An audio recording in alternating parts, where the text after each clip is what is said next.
இப்போ இன்னைக்கு டெப்ரிசியேஷன்லேருந்து 12th problem பார்க்க போகிறோம். A boiler was purchased on 1st January 2015 from abroad for 10,000. Okay, 10,000க்கு பாய்லர் வந்து வாங்கியிருக்காங்க. Shipping and forwarding charges amounted to rupees 2,000. Shipping charges வந்து ஒரு 2,000. Import duty 7,000 and expenses of installation amounted to rupees 1,000. So இதெல்லாத்தையும் add பண்ணோம். என்னென்ன add பண்ணோம்? 10,000, 2,000, 7,000, then 1,000. இது கொடுக்கறது தான். இதெல்லாம் ஆட் பண்ணி வர அமௌண்ட் தான் total cost. Calculate depreciation for the first 3 years at 10% per annum on diminishing balance method, assuming that the accounts are closed on 31st December every year. Okay.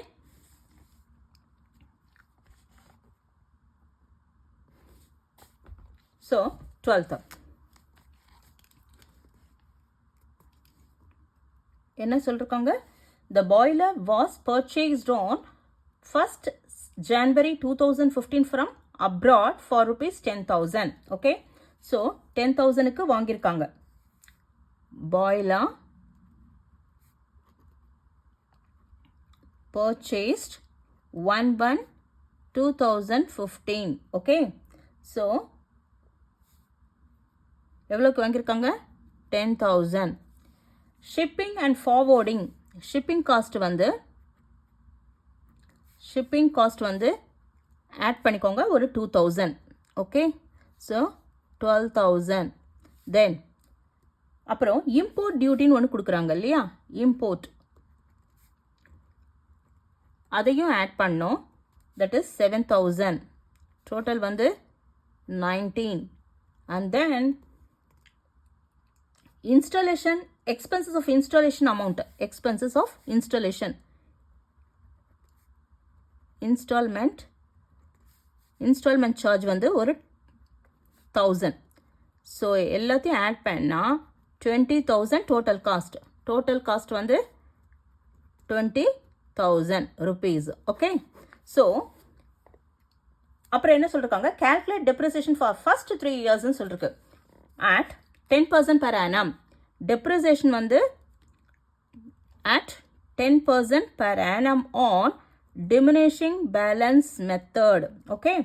So accounts are closed on 31st December every year. accounts எப்போ close பண்ணுறாங்க? 31st December every year. Okay.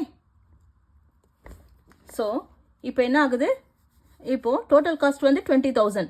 So 20,000 இல்லையா? இப்போ first year depreciation. ஏன்னா இது ஜனவரியில் தான் வாங்கியிருக்காங்க. So ஜனவரியில் தான் வாங்கியிருக்காங்க இல்லையா? 1/1/2015. ஸோ 1/1/2015 என்ன சொல்லியிருக்காங்க?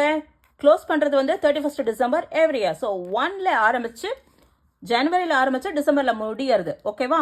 ஸோ அந்த அப்போது பர்ச்சேஸ் பண்ணது ஜனவரி. அப்போ டிசம்பர் ஃபுல்லாக யூஸ் பண்ணிருப்பாங்க. அந்த ஜனவரியிலேருந்து December, that is whole year அவங்க யூஸ் பண்ணியிருப்பாங்க. ஸோ 20,000 இல்லையா? ஸோ 20,000 இன்ட்டு எத்தனை பர்சன்டேஜ் ப்ரொவைட் பண்ணோம்? 10%. ஸோ 10/100. அப்போ என்ன ஆகுது? 2,000. ஓகே. ஃபர்ஸ்ட் இயர் டெப்ரிசியேஷன் வந்து 2,000. இது காஸ்ட் பர்ச்சேஸ்ட் இல்லையா? First year depreciation minus that is 2,000. Less பண்ணால் என்ன வரும்? 20 minus 2 தட் இஸ் 18,000 இல்லையா? இது டிமினிஷிங் பேலன்ஸ் மெத்தட். அதாவது ரெடியூசிங் பேலன்ஸ் மெத்தட். ரெடியூசிங் பேலன்ஸ்னா ரெடியூஸ் பண்ணி வர அமௌண்ட்லேருந்து தான் நம்ம டெப்ரிசியேஷன் ப்ரொவைட் பண்ணோம். அப்போ செகண்ட் இயருக்கு வந்து என்ன பண்ணோம்? 18,000லேருந்து ஓகே 18,000லேருந்து கால்குலேட் பண்ணோம். So 18,000 into 10/100. ஸோ 1800. ஓகேவா? செகண்ட் இயர் டெப்ரிசியேஷன் என்ன? 1,800. Second year depreciation minus 1,800. Okay. So 0 0 10ல் 8 போச்சுன்னா 2, இங்கே 17 இருக்கும். 17ல் 1 போச்சுன்னா 16. ஸோ 16,200. ஓகே. இதில் வந்து என்ன சொல்லியிருக்காங்க? calculate depreciation for first 3 years ன்னு சொல்லிருக்கு இல்லையா first 3 yearsக்கு போடணும் first 3 yearsக்கு calculate பண்ணும் ஓகே ஸோ ஃபஸ்ட் இயர் கொடுத்தாச்சு ஃபஸ்ட் இயர் வந்து 2000 செகண்ட் இயர்க்கு வந்து 1800 ஸோ 18 இப்போ 20ல் 2 போச்சுன்னா 18,000 1800 லெஸ் பண்ணால் 16,200 இப்போ ஃபைனல் அதாவது தேர்ட் இயர்க்கு என்ன பண்ணணும் 16,200லேருந்து தான் கால்குலேட் பண்ணணும் ஸோ இப்போ 16,200 into 10/100 ஸோ அப்போ கேன்சல் பண்ணால் 1,620 ஓகேவா அப்போ தேர்ட் இயர் டெப்ரிசியேஷன்